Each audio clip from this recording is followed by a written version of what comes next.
This week's Torah portion, Tisa, we are with Rabbi Moshe Khalfon ha-Cohen of Jerba. We spoke about him once. A very prominent rabbi, living late 19th century till mid 20th century. We're going to focus on his book Derechei Moshe. He wrote two commentaries on the Bible.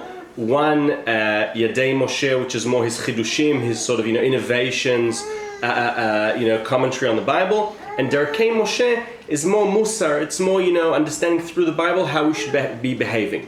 And of course, in this week's Torah portion, Tisa, he focuses on Shabbos. Right, one of the mitzvahs here is Shabbos, and he has, in my opinion, it's a beautiful teaching. He starts by saying, right, Shabbos we know is one of those mitzvahs, the cornerstone, that it's like Shabbos is equal to all other commandments, all other mitzvahs, right? It's the basis of Judaism.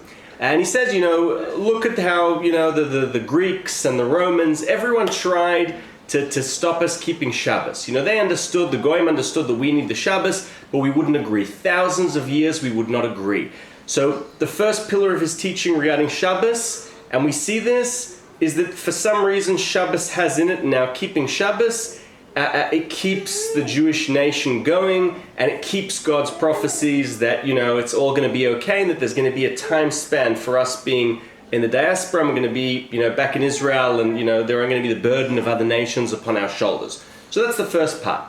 The second part is even more beautiful. He says, there are people that don't keep Shabbos, right?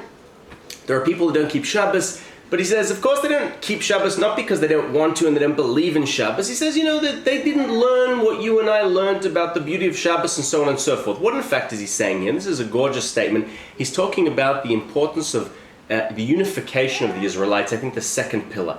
Shabbos is very important, but how much is it worth if the Israelites are not, if we're not together? And I think what he's trying to say is harmonizing between Jews who keep Shabbos and Jews who don't. He says most important, just like Shabbos, is having the right approach, one Jew for another Jew. And his approach here is beautiful by saying, look, there are Jews who don't, and it's okay, and it's all for the right reasons. And he says, just like God prophesies that there's going to be a time frame for us being, in the galut, kicked out of Israel in exile, and we see that we're coming back to Israel, so too there'll come a time that the Jewish nation will do what they have to do. Don't worry about this.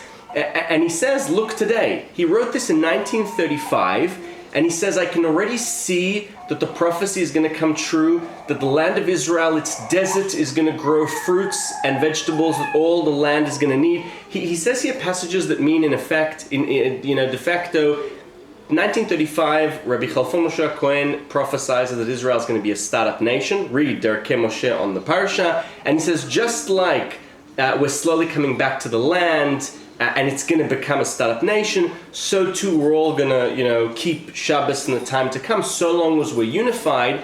And he ends with a gorgeous statement, which I think says a lot about his personality. He says, anyone who has an ounce of a brain and a drop of Yiddishkeit knows that what I'm saying is true.